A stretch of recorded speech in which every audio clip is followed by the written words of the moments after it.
여러분, 우리는 정말 올해 표를 세운 것처럼 자랑스러운 본이 되자. 확신에 대한 본, 기쁨에 대한 본, 감격에 대한 본, 정말 본이 되어야 합니다. 근데 그런 거 있어요. 어떤 찬양 인도자가 본인이 찬양을 인도할 때는 막 감격에 막 차 있어요.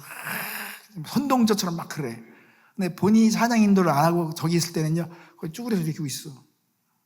그러면 이건 뭘까요? 하나님에 대한 매니아가 아니죠.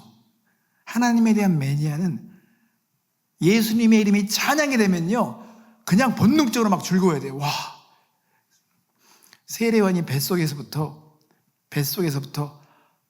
그 마리아가 다가왔을 때 그 예수님의 잉태되는 걸 보면 뱃속에서 막 기뻐 춤췄다 그러잖아요. 그죠? 그러니까 우리는 하나님을 찬양하고 예배하는 데 있어서 본이 되어야 합니다. 그냥 예수님이 높아진다 그러면 그냥 막 즐거워야 돼. 여러분, 우리 자녀들이 우리 부모를 볼 때 저건 뭐냐? 자녀들이 늘 생각했던 그 부모에 대한 그 이미지, 생각, 자신들이 가지고 있는 확신에 대해서 그들이 가지고 있는, 그냥 대충 예배하겠지. 내가 알고는 아버지는, 내가 알고는 어머니는 그렇게 예배하겠지가 아니라 오늘 내가 봤는데 새롭다. 저건 뭐냐? 여러분, 확신. 우리는 정말 예배에 대한 본을 세워야 되는데 그 예배가 우리의 삶으로 갔을 때 어떤 뜨거운 압력 가운데 놓였을 때 그때도 우리는 동일해야 하는 것이죠. 기쁨을 노래하지만 어떤 삶의 압력을 딱 만났을 때 그때 갑자기 막 분노가 폭발한다. 그러면 그 찬양은 무효가 되는 거예요. 그러니까 우리의 공적인 예배 행위가 우리의 영성을 좌우하는 것이 아니라 사적인 삶에서의 행위가 그 사람의 영적인 것을 좌우한다고 봐야 하는 것입니다. 그러니까 여러분, 여기에 성도들이 가득 차도 그 성도 한 사람 한 사람의 삶의 질이 잘못되면 이 모든 행위 자체는요, 판단을 받게 돼 있어요. 예배를 드리는데 아행교회 성도가 어디서 막 무슨 사건에 관련돼 있는데 완전히 그게 막 수준 이하로 돼 있어. 그러면 그 사람을 인해서 우리의 모든 예배 자체와 우리의 모든 예배 공동체 자체가 정죄를 받는다니까요. 그러니까는 우리가 누구를 만나서 누구를 겪든지 간에 어떻게 저렇게 아름답고 선하고 진실한 사람이 있을까라고 했는데 그런 사람을 겪고 나서 그 사람이 IM교회에 다닌대더라 라고 하는데 그거를 여러분 3번만 겪으면요, 그 사람은요 100% 확신을 갖습니다.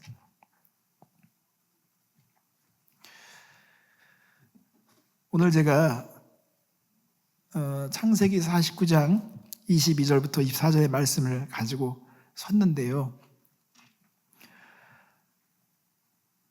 오늘 제가 여러분에게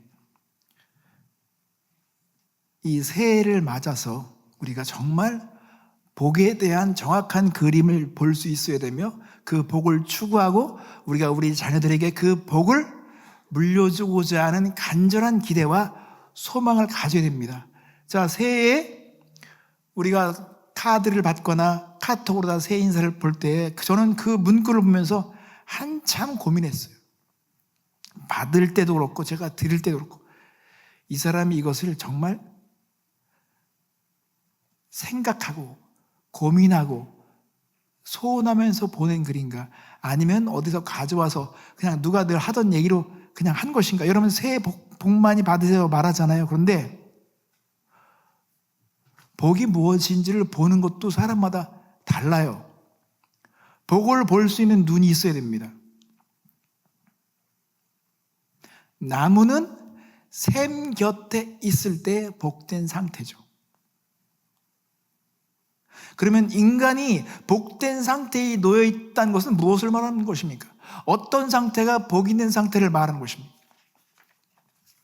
저는 오늘 이것을 여러분과 함께 생각하고 싶은 것입니다. 제가요, 처음으로 수영을 배웠을 때가 있습니다. 배운 게 아니죠. 시골에 갔어요. 외가댁에 갔는데, 외가댁에 가면 한 300m만 걸어 나가면 냇가가 있어요. 이렇게 냇가. 그러면 저희 그 외사촌에 있는 형님들이 막 그 냇가에서 수영을 하는데 되게 부러운 거예요. 나도 배우고 싶은 거예요.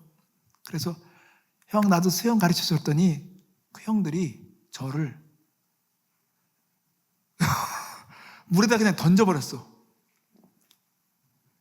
그리고 제가 그때 막 죽기 살기로 막 정말 이 형들이 나를 죽이려고 하는구나. 근데 그 형들은 그렇게 수영을 배웠나 봐요. 그런데 제가 그때 물에 대한 공포심이 생겼어요.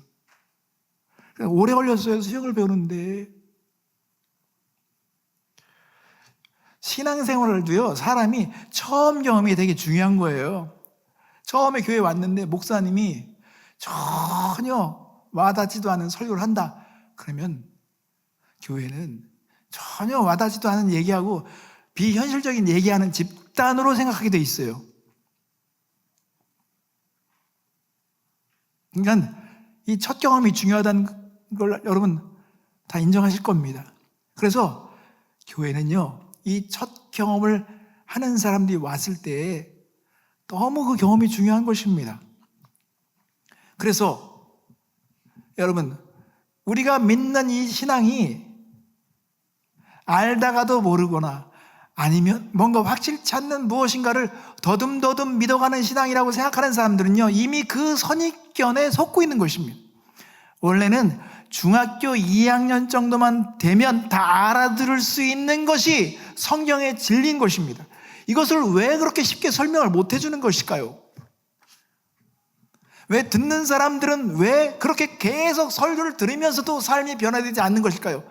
우리는 선입견 안에 사로잡힌 것입니다. 저는요, 큰 대형 교회에서 싸우는 그런 교회에서 잠시 있었었는데, 정말 무섭더라고요. 예배를 드리러 왔는데 사람들이 싸움 구경을 하고 그러고요. 이 앞자리에 있는 사람이 목사님을 미워하니까 설교 시간에 목사님 앞에서 화장을 하는 거예요. 막 화장을 해. 여러분, 인간이 이렇습니다.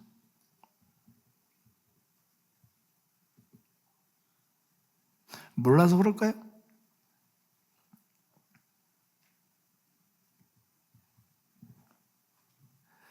야곱은 인생의 오랜 세파를 거치면서 그는 진정한 복이 무엇인지를 알았어요. 그래서 그 복을 요셉에게 지금 주고 있는 상황을 우리가 보고 있는 것입니다.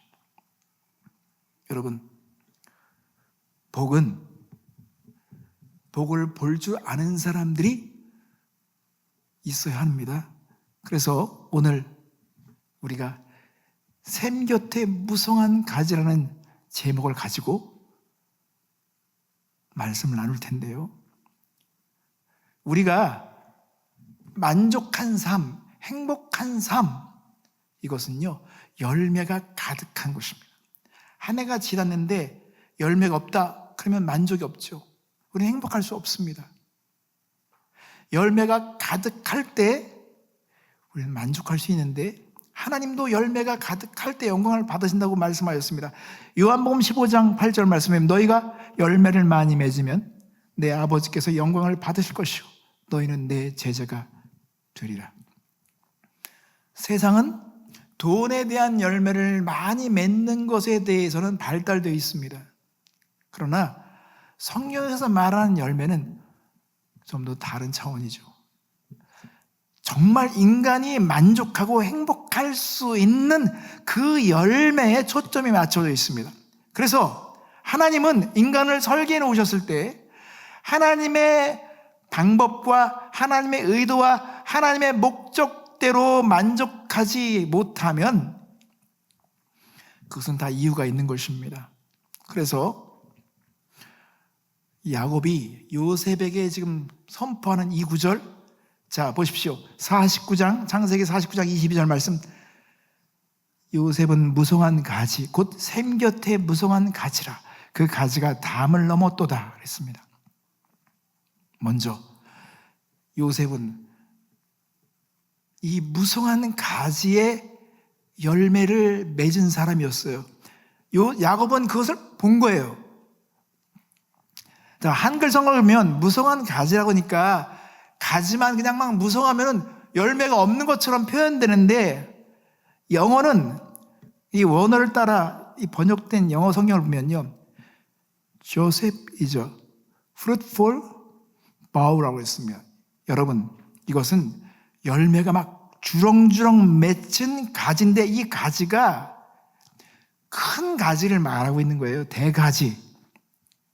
이 가지를 야곱은 요셉을 통해서 보면서 지금 얘기하고 있는 것입니다. 여러분, 우리가 정말 지혜로운 사람들은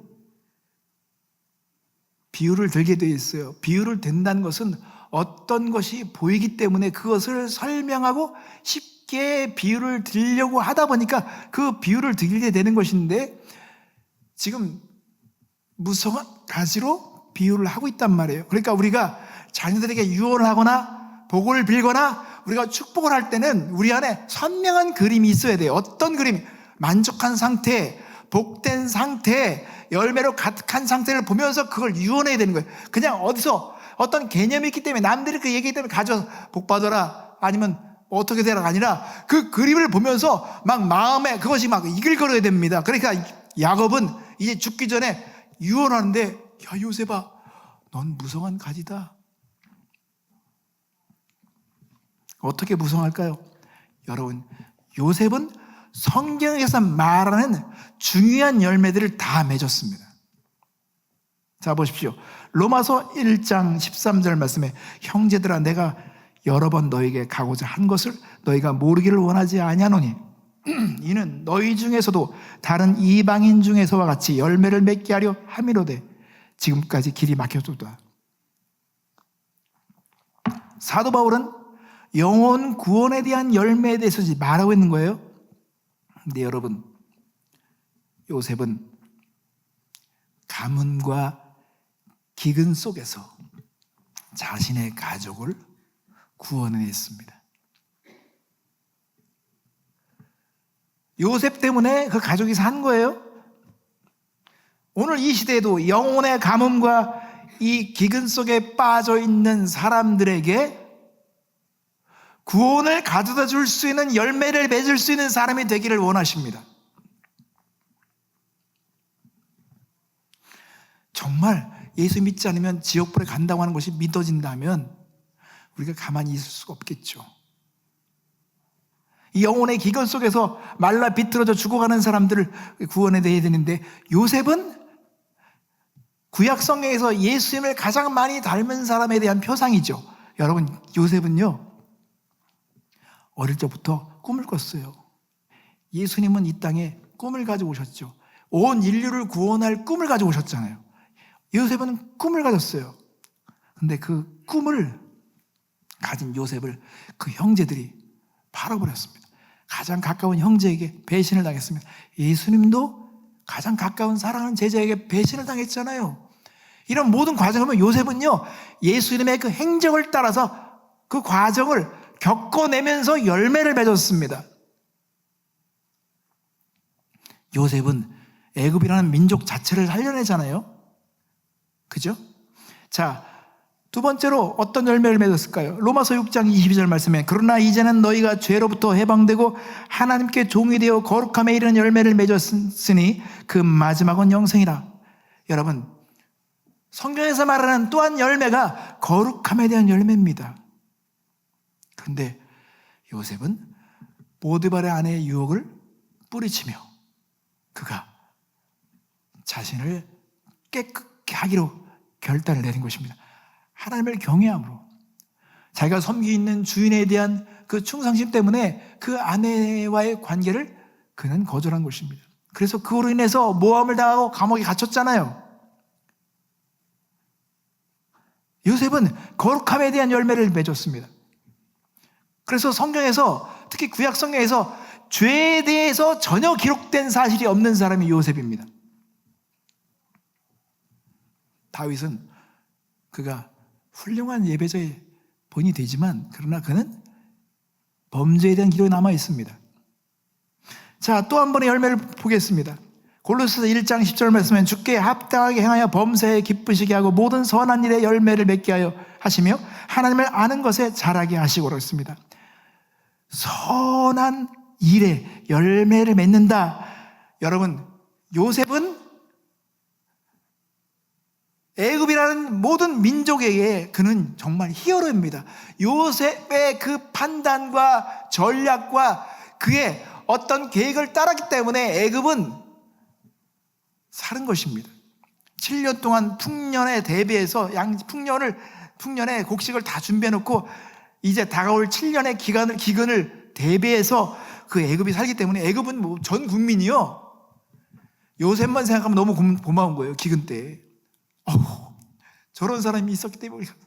그래서 여러분, 요셉의 아버지가 장례식을 할 때요, 애굽 시민들은요, 애굽 국민들은요, 명예롭게 할 수밖에 없는 것입니다. 우리를 구원한 이 요셉의 아버지가 돌아가셨어. 잘 해드리자. 그런 거 아니겠습니까?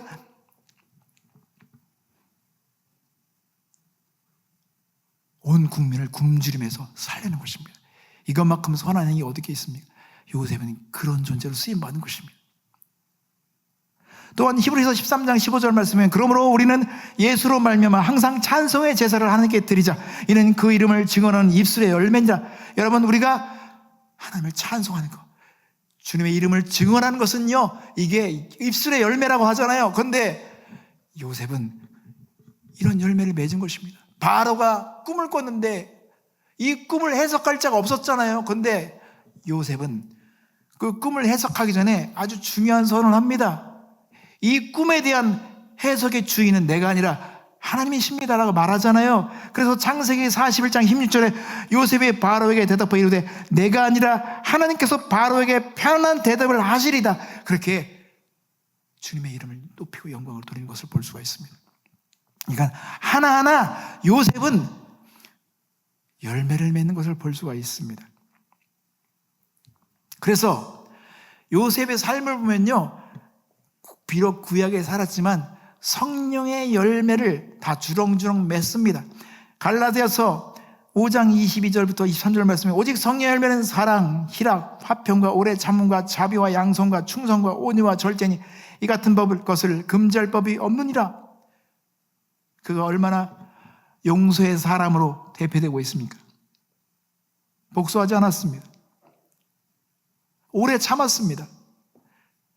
이런 열매들이요, 요셉의 삶에는요, 주렁주렁 맺힌 거를 야곱아 보는 거, 와, 요셉아, 너는 무성한 가지구나.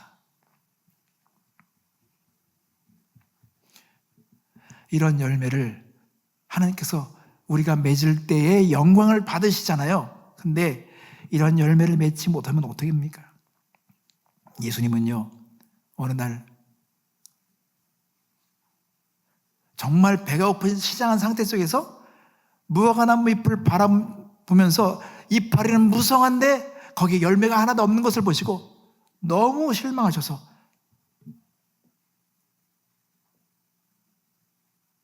거기에 대해서 말씀하신 게 있습니다. 마가복음 11장 14절에 보면 예수께서 나무에게 말씀하여 이르시되 이제부터 영원토록 사람이 내게서 열매를 따먹지 못하리라 하시니 제자들이 이를 듣더라고 했습니다.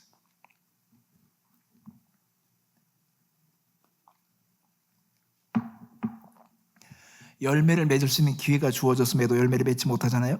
그러면 이런 말씀을 듣게 되어 있습니다. 그래서 나중에 제자들이 그 나무를 확인해 봐서 말한 것을 볼 수 있습니다. 자, 마가복음 11장 20절 21절 말씀은 그들이 아침에 지나갈 때 무화과 나무가 뿌리채 마른 것을 보고 베드로가 생각이 나서 여짜오되 라삐여 보소서 저주하신 무화과 나무가 말랐나이다. 성도 여러분, 우리가 예수님으로 만족하지 못하다면, 또한 예수님을 만족시킬 수 없다면, 예수님으로 만족할 수 없다면, 여러분, 우리는 그 누구도 만족시킬 수 없습니다. 나 자신도 만족할 수 없습니다. 이거는 진리입니다. 사람들은 왜 우울하고, 왜 공허하고, 왜 사람들은 그렇게 지쳐 말라 비틀어진 그런 존재처럼 살아갈까요? 하나님께서 의도하신 그런 만족을 추구하지 않기 때문에 그런 것입니다.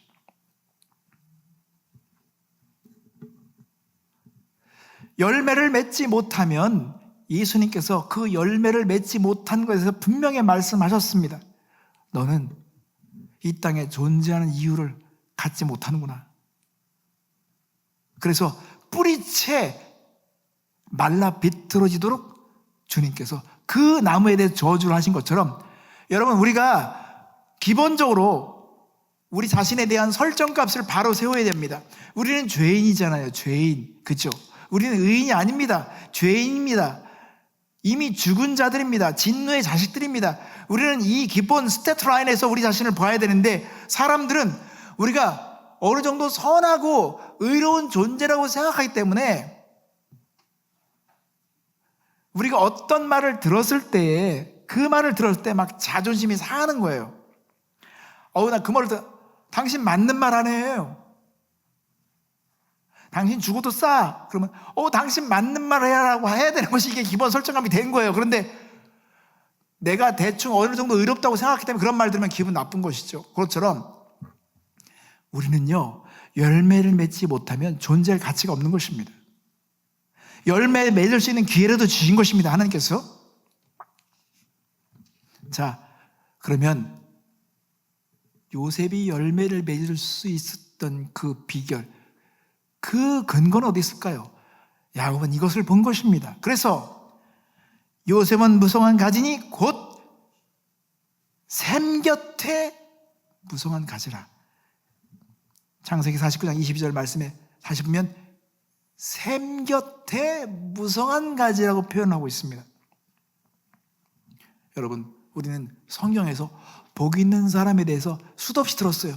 시편 1편 1절부터 3절 말씀을 수도 없이 들죠.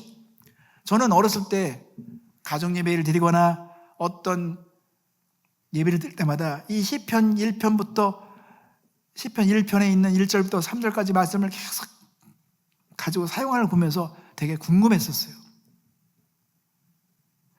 왜 악인의 꾀에 오만한 자리에 앉지 않는 거, 하지 않는 것에 대해서 복을 말씀하실까? 이게 1절부터 마음에 걸렸어요. 그래서 이렇게 재미없고 그리고 답답하고 그리고 뭔가 꽉 막힌 사람들을 향한 고백을 하는 이 성경 구절을 가지고 복에 대해서 왜 이렇게 말을 할까라고 했는데, 여러분, 초점은 1절에 있지 않았어요. 2절에 있었던 거예요. 하지 않는 게 복이 아니라 하는 게 복이었었던 것입니다. 그래서 복 있는 사람은 오직 여호와의 율법을 즐거워하여 그 율법을 주야로 묵상하도다. 그는 시냇가에 심은 나무가 철을 따라 열매를 맺으며 그 잎사귀가 마르지 아니함 같으니 그가 하는 모든 일이 다 형통하리로다. 그러니까는 하나님의 말씀을 주야로 묵상하는 이 상태는 샘 곁에 있는 나무와 같은 상태라는 것이죠. 그래서 여러분, tree는 이게 이 영어의 어떤 비슷한 워딩이죠. tree는 truth를 상징합니다. tree and truth. 근데 이 tree가 복된 상태는 워러가 가까이 있는 것입니다. 그것처럼 이 tree는 truth가 복된 상태는 word, 말씀이 가까이 있는 상태를 말해요. 말씀이 가까이 있는 상태가 진리의 상태인 거예요. 그런데 우리가 이런 상태가 지속되기 위해서는 루트가 중요해요. 루트. 나무의 뿌리가 상태가 중요하잖아요. 이 뿌리가 계속 그 물을 막 빨아들이고 있는 상태가 되는 것처럼 우리가 말씀과 어떤 truth, 어떤 연결된 상태에 있느냐가 되게 중요한 것입니다. 그래서 복된 상태는요, 말씀을 빼앗기지 않는 상태인 거예요. 이런 얘기 해도요, 어떤 사람은요, 너무 먼 얘기처럼 들 때가 있어요. 그러니까 여러분, 이 세상에는요, 어떤 사람에겐 쉽고 간단한데 어떤 사람에게는요, 죽을 것 같이 두려운 일들이 있습니다. 수영은요, 아직도 수영 못하는 사람 제가 알아요. 근데 수영 못하는 사람은요, 아직도 물에 대한 두려움. 그러나 이미 사람은 물에 뜨도록 하나님께서 창조하셨어요. 물에 뜨도록 창조되어 있어요. 그냥 진짜 놓고 가만히 있으면 물에 떠요. 근데 이거 못하잖아요. 그리고 자유롭게 물에서 수영하는 것을 즐기는 사람이 있는데 이것이 한번 터득이 되면 자기 것이 되고 빼앗기지 않는 습관이 되고 이걸 누릴 수 있는데 어떤 사람은 이것을 하지 못하는 게 두렵기 때문에, 그리고 이 물에 대한 어떤 선입견이 꽉 사로잡혀서 못하는 것처럼 신앙생활도 이거를 해결 못하면 죽을 때까지 그 맛을 모르고 가는 것입니다. 그래서 야곱은 하나님이 함께하는 사람은 형통할 수밖에 없구나. 그래서 예수님께서는 요한복음 15장 1절, 2절 상반절에 보면 나는 참 포도나무요 내 아버지는 농부라. 물은 내게 붙어있어 열매를 맺지 아니하는 가지는 아버지께서 그것을 제거해 버리시고 했습니다. 우리가 한글 성경을 볼 때 항상 우리가 좀 긴장해야 될 부분이 뭐냐면요, 내가 정말 아리송하잖아요. 그러면 영어 성경을 보든지 아니면 요즘에는요 거기에 대한 원어 성경을 보는데 제거해 버리시고라고 하니까 우리는 잘라버리라고 생각하잖아요. 그죠? 근데 여기서 제거해라고 하는 것은요, 원어로 아이론인데 이건 뭐냐면요, 나무가 열매가 막 주렁주렁 맺잖아요. 그러면 어떤 거는요 축 처져요. 땅바닥에 축 처져. 그래가지고 막 진흙 속에 막 있어서 열매를 못 맺으니까 이거를 들어 올린다는 개념이에요. 들어 올린다는 개념입니다. 이게 제거하니까 막 잘라버린다고 생각해요. 들어 올리죠. 그리고 들어 올려서 올려 막 얼개석에 막 만들어서 들어 올리잖아요. 그러면 들어 올리면 그걸 또 씻어줘야 되잖아요. 그래서 예수님께서는 무릇 열매를 맺는 가지는 더 열매를 맺게 하려 그것을 깨끗하게 하시느니라고 그랬습니다. 이것은 씻는다는 의미죠. 하나님은 열매에 대해 관심이 있는 것입니다. 우리가 더러움에 빠져 열매를 못 맺는다 그러면 우리를 들어 올리셔서 말씀과 진리로 씻으셔가지고 우리를 열매 맺도록 하시기 원하신다는 것입니다. 자, 그래서 예수님은 역시 열매를 맺는 그 상태가 어떤 상태인지를 말씀하셨습니다. 요한복음 15장 7절 8절 말씀하면 너희가 내 안에 거하고 내 말이 너희 안에 거하면 무엇이든지 원하는 대로 구하라. 그리하면 이루리라. 너희가 열매를 많이 맺으면 내 아버지께서 영광을 받으실 것이요 너희는 내 제자가 되리라고 했습니다. 그러니까 이런 붙어있는 관계를 예수님이 자신을 포도나무라고 말씀하셨습니다. 그렇기 때문에 이 가지가 스스로 열매를 맺겠다고 떨어져 나가면 여러분 그것은 절대 열매를 맺을 수 없잖아요. 그러니까 만약에 여러분 나무에 있는 열매를 가지를 뚝 떼어다가 집으로 가져와가지고 열매 맺겠다고 하면 이거 되겠습니까? 이건 될 수 없는 겁니다. 그냥 붙어있으면 열매를 맺혀 있는 것이죠. 그래서 우리가 신앙생활 할 때도 마찬가지입니다. 열매를 맺은 것처럼 착각하는 경우도 있어요. 한두 시간 맺다가 한 며칠 맺다가 시간이 지나면 시들어버리는 그런 것은요 이 관계 속에 있지 않는 것을 증명하는 것입니다.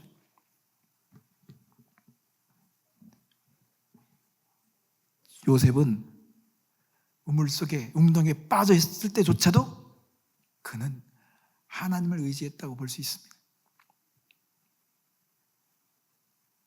어떤 상황에도 그는 하나님을 바라보며 하나님을 붙잡는 일에 그가 최선을 다한 것입니다. 하나님 보세요. 요셉이 꿈을 해석해서 감옥에서 한 사람은 정말 꿈을 해석한 대로 살고 한 사람은 정말 자기가 꿈을 해석한 대로 죽었어요. 처형당했어요. 그러면 한 사람이 이거를 바로에게 얘기해 주기를 바라해서 부탁을 했어요. 나 좀 꺼내달라, 얘기 좀 해달라. 그런데 그 사람이 그걸 까먹었어. 잊어먹었다고 그랬어요. 근데 그 잊어먹고 얼마큼 세월이 흘렀습니까? 2년이 지났어요. 2년이고요 되게 긴 겁니다. 어떤 사람이 군대 갔다 올 시간입니다. 2년 동안 잊혀졌을 때 요셉이 매일같이 감문을 바라면서 오늘은 소식이 들릴까? 소식이 들릴까? 바람인데 찬바람만 활발 날리고 그런 게 없어. 2년이 지났어요. 그래도 실망하지 않고 계속 그가 충실하게 산 거예요. 하나님이 그걸 보는 것이죠. 그렇지만 이 과정 자체가 열매를 준비하는 과정이죠. 하나님은 어떤 사람을 쓰실 때 그릇을 만들어 쓰시잖아요. 근데 그 그릇은 하나님께서 그 그릇의 크기만큼 혹독하게 다루시는 것입니다. 냄비 같은 사람을 쓸 수 없어. 막 좋을 때는 막 찾아가다가 안 좋을 때는 완전히 저 땅으로 막 처박혀 들어가는 그런 거는 쓸 수가 없어요. 그러면 열매의 결과는 무엇일까요? 열매가 가지고 있는 영향력은 어떻게 표현되고 있을까요? 보십시오. 22절 끝을 보겠습니다. 그 가지가 담을 넘었도다 그랬습니다. 그 가지가 담을 넘었도다. 요셉의 열매는요, 가족만 구원한 것이 아니라 민족을 구원했습니다. 경계를 넘어섰습니다. 지금 이걸 보고 있는 것입니다. 여러분, 요셉은 자신의 삶에서 자신을 향해서 화를 당기거나 자신을 어렵게 하는 사람들에 대해서 보복할 줄 아는데 보복하지 않았습니다. 그래서 23절, 24절 말씀은 야곱은 죽기 전에 이렇게 말합니다. 활 쏘는 자가 그를 학대하며 적개심을 가지고 그를 쏘았으나 요셉의 활은 도리어 굳세며 그의 팔은 힘이 있으니 이는 야곱의 전능자 이스라엘 반석이신 목자의 손을 힘입음이라. 그러니까 그 형제들이 시기로 막 활을 당겨 가슴에 막 활을 쏘아봤습니다. 그리고 보드베아라는 분노의 활을 쏴 당겼습니다. 내 말 안 들어?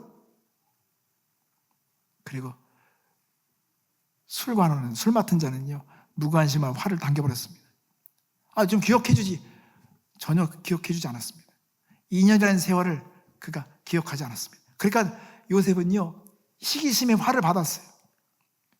분노의 화를 받았어요. 무관심의 화를 받았어요. 이런 화를 다 받고도 그가 나중에 총리가 돼서 많은 사람 앞에 히어로가 됐을 때 그 사람들을 불러가지고 내가 복수할 시간이다, 그렇게 말하지 않았습니다. 다 용서했습니다. 다 이해했습니다. 다 이것은 하나님께서 나를 그릇을 만들기 위해서 다 과정을 밟은 것으로 그걸 모든 것을 다 해석한 것입니다. 그래서요, 사람은요, 강한 사람이 용서할 수 있는 거예요. 이 강하다고 하는 것은요, 진짜 힘이 어디서 도는지를 아는 사람이 용서할 수 있는 것입니다. 그리고 자신의 모든 삶을 하나님의 뜻에서 해석할 수 있는 사람이 용서할 수 있는 것입니다. 내가 이렇게 되는 데 있어서 하나님이 이렇게 놀라운 솜씨가 있었구나, 이걸 본 사람은요, 그 사람 하나하나가 다 도구로 사용됐다고 보여지기 때문에 아이고, 나를 위해서 다 도구로 사용됐어. 그러니까 다윗은요, 사울을 볼 때 불쌍할 수밖에 없는 거예요. 아니면 하나님께서 나를 키우시기 위해서 나를 이렇게 그릇을 만들려고 하는 도구로 사용하셨다는 이 사실 때문에 사울이 너무너무 안 돼 보이는 거예요. 무슨 말인지 이해하시죠? 그러니까는 도리어 요셉의 활은요, 굳센 것입니다.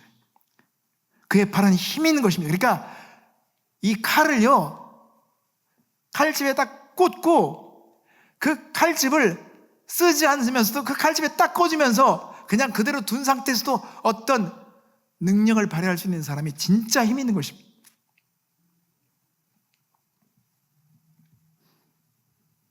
요셉은 정말 하나님의 손을 의지하고 힘을 입었기 때문에 이 모든 열매를 맺고 있었다고 볼 수가 있습니다. 자, 보십시오. 요셉의 아들, 자, 에브라임의 그 족속 가운데 여호수아가 나오잖아요. 여호수아가 정복 전쟁에서 그가 정말 정복자로서 그렇게 쓰임 받잖아요. 그러니까 열매를 막 후대까지 맺게 하시는 것입니다. 오늘 말씀을 이제 정리해 보겠습니다. 여러분, 우리가 인생을 마감하면서 우리 자녀들에게 만약에 유언을 남긴다고 했을 때 여러분 어떤 언어를 사용하겠습니까? 어떤 유언을 남기고 싶겠습니까? 만약에 이 한 가지가 실현된다고 하면 우리는 자녀들에게 어떤 그림을 맡기겠습니까? 어떤 비전을 그들에게 성취되기를 바라겠습니까? 우리 이거 가져와야 돼요. 벤치마킹 해야 됩니다. 맞아. 내 자녀들의 삶에 무성한 가지, 그리고 샘 곁에 있는 가지가 되어야지. 그리고 그들의 그 열매가 경계선을 넘어서 많은 사람들에게 영향을 행사할 수 있는 그런 삶이 되도록 우리는 축복하며 그런 유언을 해야 되지 않겠습니까? 그러려면 우리 자신이 그런 삶을 살고 있어야 합니다. 그걸 추구하고 있어야 됩니다. 그 복을 우리가 침노해야 하는 것입니다.